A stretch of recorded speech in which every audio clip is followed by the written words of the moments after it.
Animal में? पहले human में ट्रांसपोर्टेशन, ह्यूमन में या फिर एनिमल में transportation system.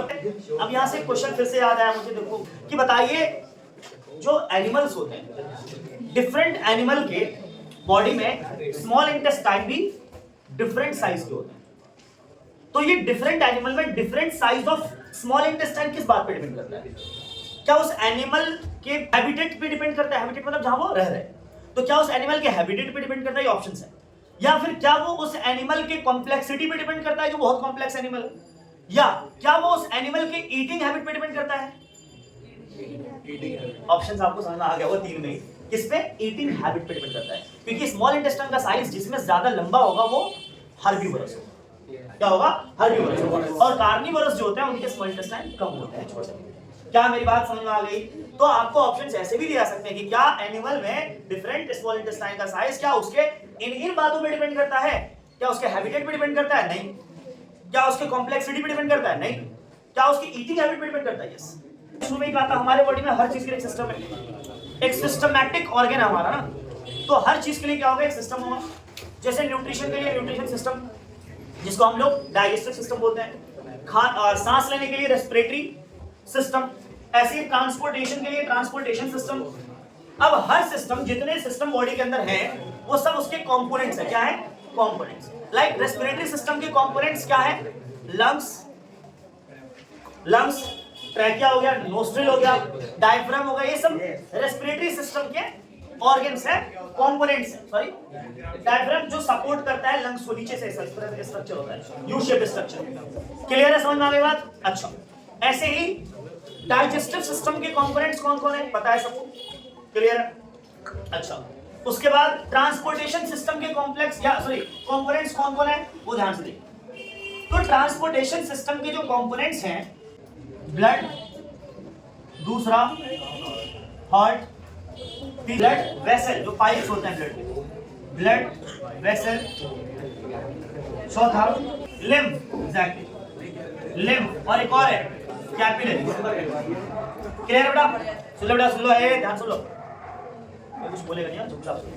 Blood, heart, blood vessel, lymph, capillaries, ये है ट्रांसपोर्टेशन सिस्टम के पार्ट्स। वैसे देखा जाए तो कैपिलरीज इसमें भी देख सकते थे हम लोग, लेकिन अलग से लिखा जाता है इसको। समझ आएगा? चलिए, तो सबसे पहले हम लोग एक एक करके बात कर लेते हैं, ये है क्या एग्जैक्टली, इसका रोल क्या है, फिर बाद में एक्सप्लेन करूंगा मैं। तो सबसे पहले ब्लड। तो सर ब्लड का रोल है कि ये ट्रांसपोर्ट, मतलब एक तरह से कैरियर्स होते हैं ब्लड। ब्लड क्या होता है? Carriers, fluid. इसको हम ऐसे बोल सकते हैं जैसे फ्लूइड कनेक्टिव टिश्यू, ये आपने लाइन में पढ़ा होगा, फ्लूइड कनेक्टिव टिश्यू, और it is a carrier of the nutrients and waste materials. Waste material या न्यूट्रिएंट्स के क्या होते हैं? कैरियर्स होते हैं, बॉडी के अंदर कैरी करते हैं, या फिर उसको gases, oxygen and carbon dioxide. Heart क्या सर? पंपिंग ऑर्गन है सर हमारी बॉडी का। It is a pumping organ of our body which pumps the blood from one part to another part of the body. ठीक है? उसके बाद blood vessel क्या है सर? ये ब्लड वेसल एक तरह के पाइप्स होता है, ट्यूब लाइक स्ट्रक्चर है, जो ब्लड को क्या करते हैं? कैरी करने का काम करते हैं। एक वर्ड में सबका रोल बता रहा हूं। लिम्फ क्या है sir? Lymph is also the another type of fluid, है ना, जो स्पेशली फैट, वैसे तो बहुत सारी चीजों को कैरी करता है, ये भी कैरियर्स है ब्लड की तरह, but it specially transport the fat in our body. Clear है? कैपिलरीज, ये भी बहुत फाइन ट्यूब्स होते हैं, बहुत फाइन ट्यूब्स होते हैं, बहुत क्या होते हैं? फाइन ट्यूब्स होते हैं, जो ऑक्सीजन, ध्यान देने की बात, जो गैसेस को ले जाकर के ब्लड से किसको देते हैं? सेल को। ब्लड से किसको देते हैं? सेल को प्रोवाइड करते हैं। बोलो। लिम्फ ब्लड के साथ फ्लो करता है। एग्जैक्टली, लिम्फ के लिए अलग से कोई पाथ नहीं है फ्लो करने के लिए, तो ब्लड के साथ ही फ्लो करेगा। समझ आई बात? क्लियर है? Yes sir. अब सब समझ में आया? कौन सा पार्ट? कोई प्रॉब्लम है इसमें? क्या पूछो, जैसे हमारा पूछ रहे हैं, पूछो क्या बोल रहा है? लिम्फ ब्लड की तरह ही फ्लूइड होता है। कहां बताया ना इसको? ये स्पेशली फैट को कैरी करता है, वैसे न्यूट्रिएंट्स को भी कैरी करता है और भी चीजों को, बट स्पेशली फैट को। अभी बताऊंगा इसके बारे में डिटेल में आपको। इसमें कैपिलरीज एक फायदा देख लो, ये सुनो भाई,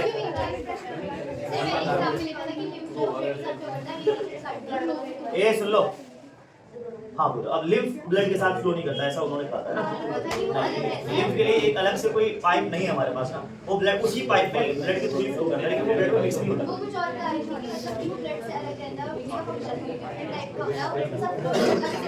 नहीं आएगा बोलो भाई,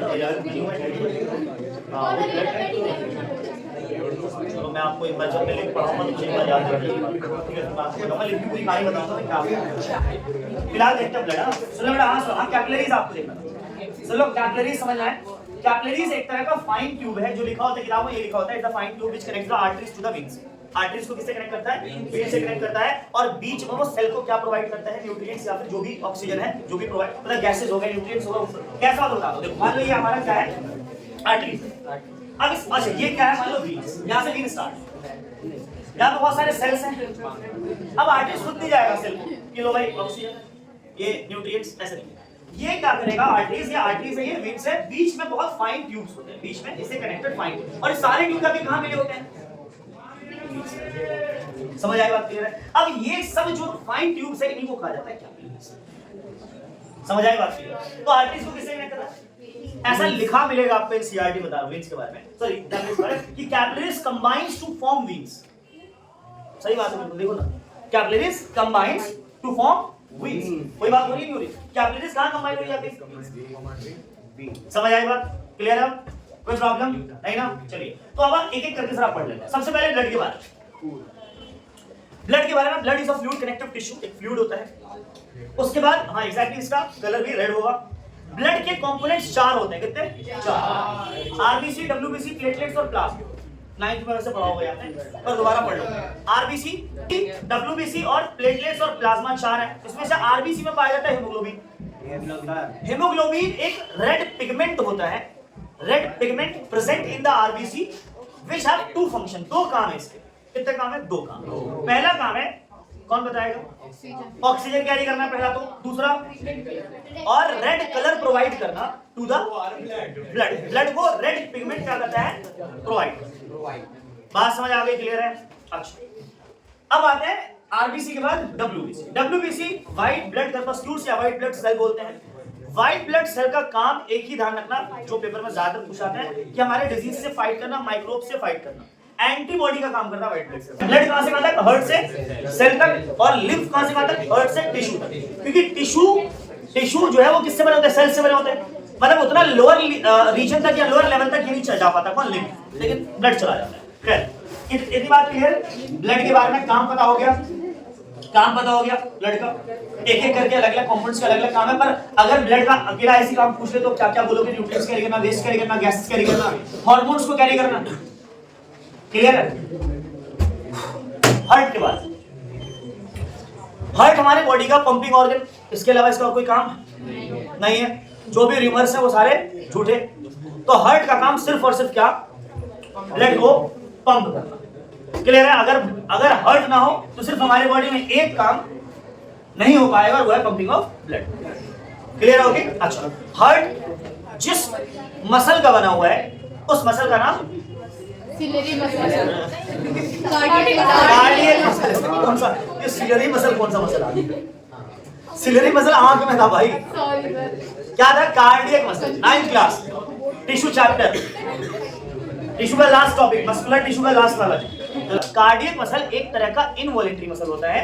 इनवॉलेंटरी मींस कि वो हमारे हिसाब से नहीं चलेगा।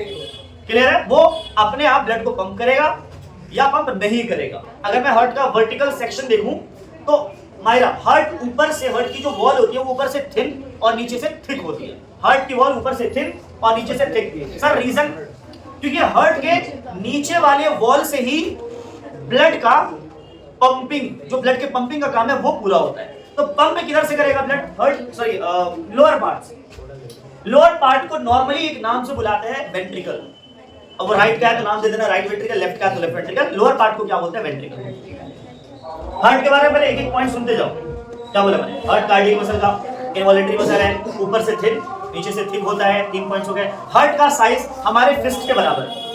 हार्ट का साइज हमारे दिल बड़ा होने का मतलब नहीं 2 किलो का है, दिल बड़ा होने का मतलब काइंड, ठीक है? तो हमारे फिस्ट के बराबर होता है हार्ट। अब सुन लो, हार्ट के बीच में एक वॉल है, बीचों बीच में एक वॉल है, उस वॉल का नाम है सेप्टम।